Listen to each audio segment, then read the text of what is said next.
Hello, my name is Dr. Aimee Grant, and I'm a senior lecturer at Swansea University in the UK. And I also hold a Wellcome Trust Career Development Fellowship. And it's that project that I'm going to be talking to you about today. And we've called the project Autism from Menstruation to Menopause. I'm talking on behalf of quite a large team of autistic adults and researchers, and a handful of non-autistic researchers. And the presentation today is going to be called It's Okay to Have Brain Feels. And that is based on the views of autistic adults, including those with high support needs, on co-governing the study with me. My Blue Sky account is Dr. Aimee Grant, and do feel free to ask me any questions there, or my email is also on the slides. And you can also follow the project on social media using Autism M2M or Autism Menstruation to Menopause. So, as you may have recognised, I'm not with you in person today, and I'm really sorry about that. I was very excited to be coming along for my first INSAR. But as an electric wheelchair using autistic person with unreliable speech, it just didn't feel safe. And I know I've heard that from other autistic people. I am hoping that this INSAR can be a conference where prioritising the needs of autistic people in hostile countries is something that can be discussed with clear actions and outcomes. But yeah, I'm just very sorry that I can't be with you today. So getting into my talk then, I'll talk to you a little bit about the importance of power sharing in autism research, and then I'll talk about how we co-developed the grant application. Once we got the funding, I'll then talk about developing the community council and then how I've taken steps to make the council accessible before focusing on what our council members, including those with higher support needs, think about it. Now, when I say high support needs, there isn't really a clear definition. I'm using high support needs to mean people with intellectual disabilities or learning disabilities, as they're called in the UK, those who are non-speaking. And some people also include those who have very high care needs. And I haven't included those because I think it's a difficult definition. So high support needs for what I'm discussing today are those with intellectual disabilities or who are non-speaking. So starting off with a bit of context then, power sharing is really important for me as someone with a history of disability research. And of course, in the disability rights movement starting in around the 1960s had a really clear slogan, nothing about us without us. And Rebecca Ellis, research officer on the project, has drawn this lovely character to really hammer that message home here today. Unfortunately, though, autism research seems behind general disability research. I think there's been quite a long history of tokenism, where if there is autistic community involvement, it's often the parents of autistic children who get to speak on our behalf. Some of those, of course, may be autistic, but many of them won't know that or won't have a neurodiversity affirming view of autism at the point that they're in their journey. And so then there's a lot of mistrust from the autistic community. You know, it's not surprising when we've had organisations or arguing for our cure up until the last decade, when there's research that goes on that could lead to eugenics. You know, just the political climate at the moment is enough to make any autistic person feel scared about what might be being promised. Over the past sort of 20 years, we have seen a growing amount of autistic adults being involved in autism research. They're often white and highly educated. Some of them have PhDs in their own right. And that's not saying that they aren't brilliant as autistic adults, but thinking about the autistic community, thinking that around a third of autistic people have an intellectual disability, a learning disability, they're not seen very often in autism research. So high support needs autistic people are often neglected, are not allowed to speak for themselves. And this really doesn't fit with the neurodiversity paradigm.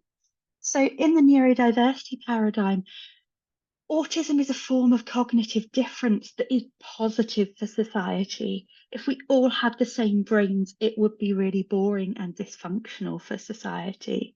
And high support needs autistic people are an important part of that.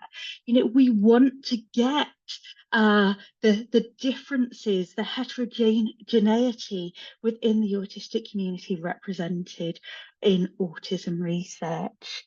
Community-based participatory research is where we see a lot of autism research that's trying to do power sharing.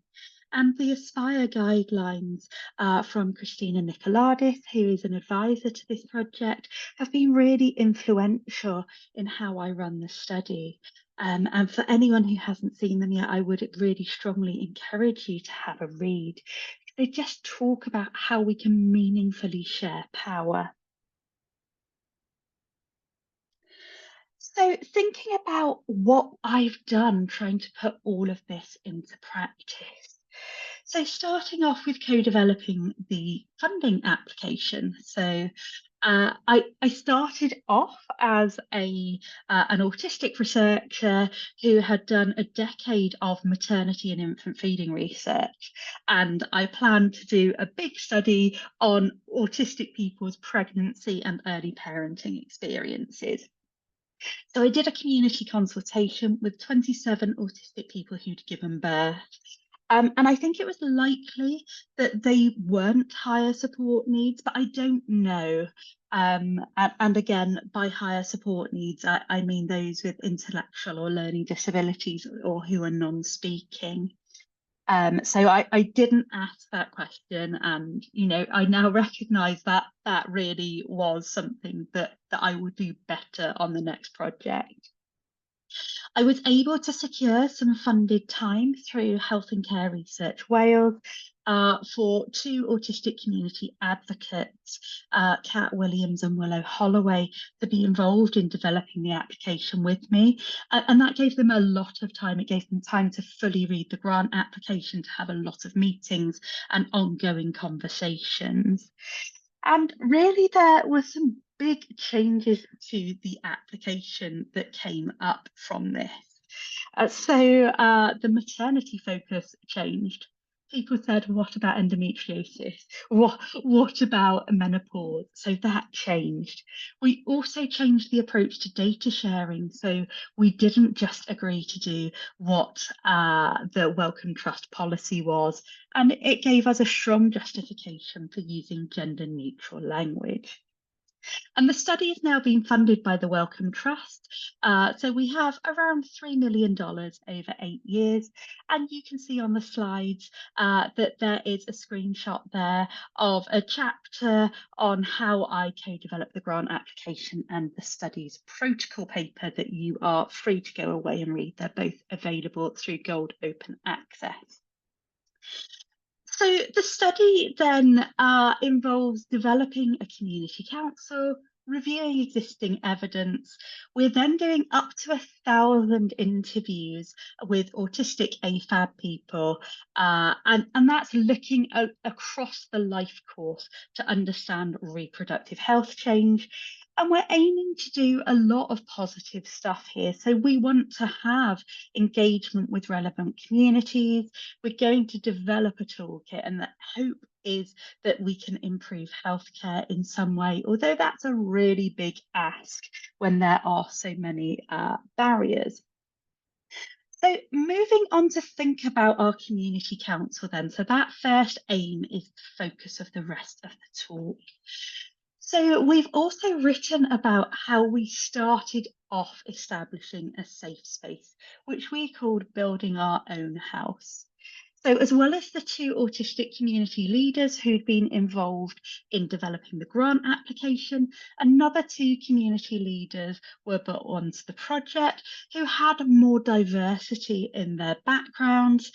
And they were involved in recruiting the academic research staff, recruiting truly lay and underserved parts of the autistic community, including those with high support needs.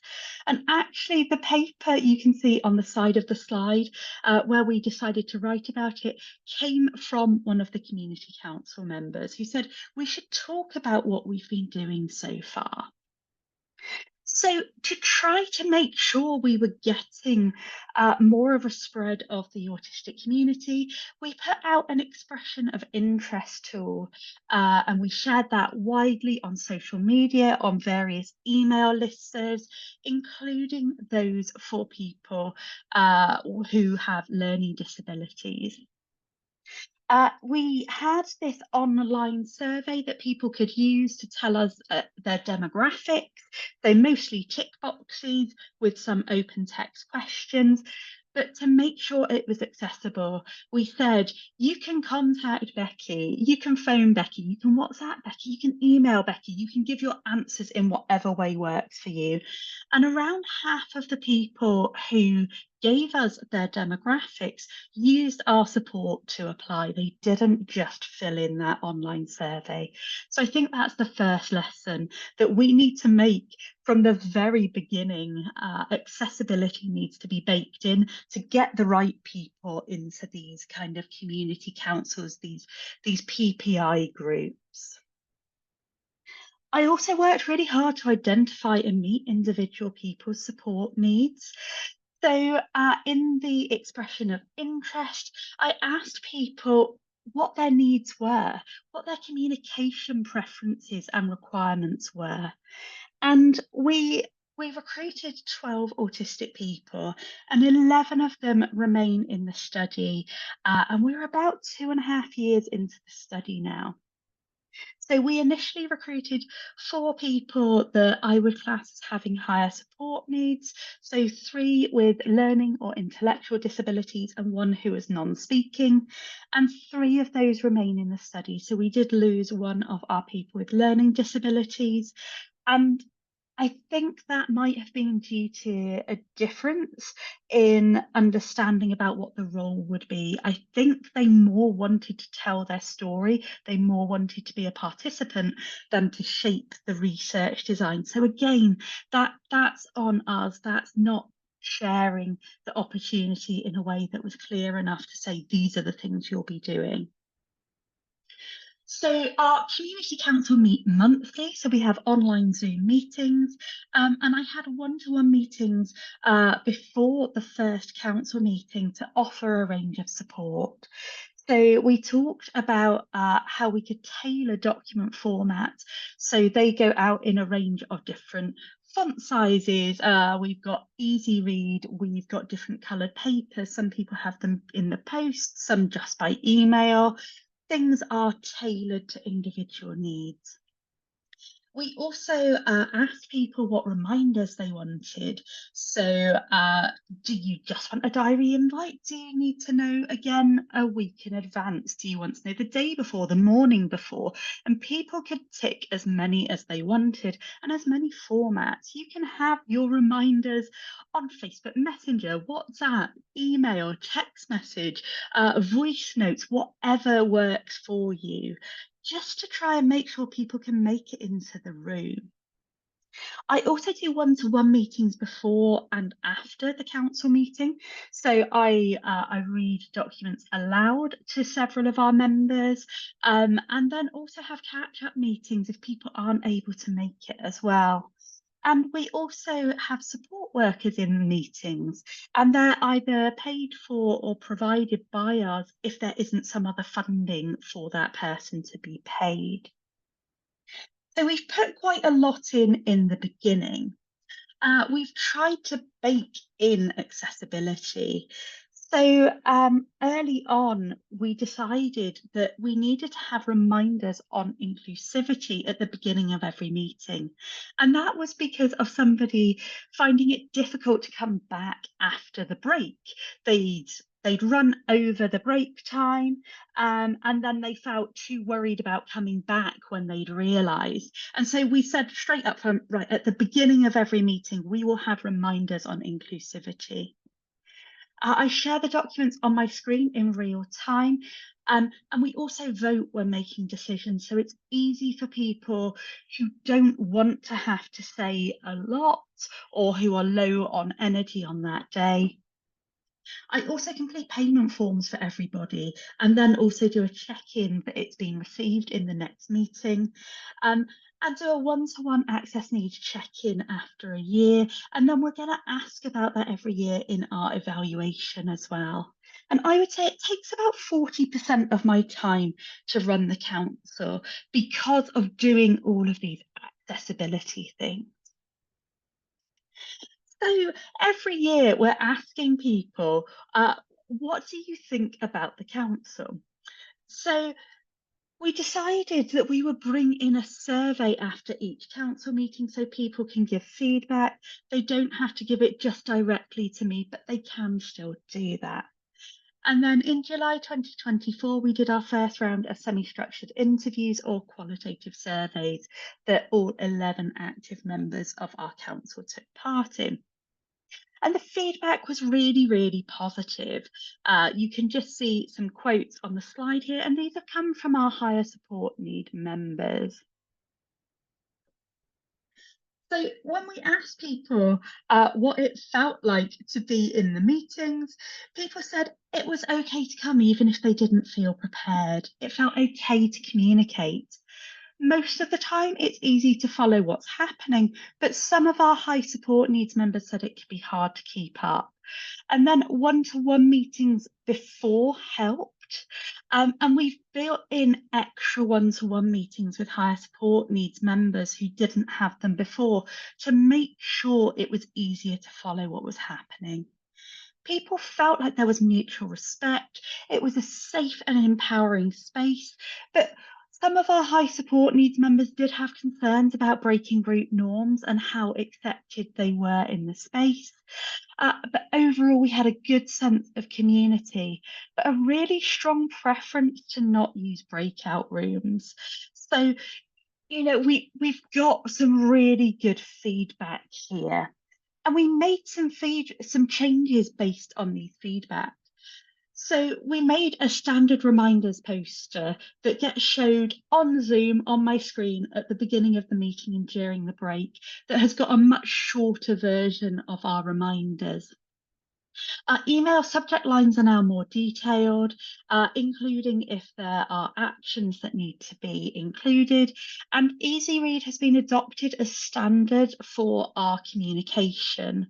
Although that doesn't meet everybody's needs, some people have opted out of having that, so they then get a separate non-Easy Read version. I've also created a template that people can use to prepare their thoughts for the meetings, because sometimes people would look at the documents before but didn't really know what they should do with their thoughts. And a live summary is provided, so very short bullet points of the conversation is added to the agenda in real time by one of my researchers. And as I've mentioned, we've added in pre-meeting one-to-ones for 2 of the high support needs community council members who didn't have them already.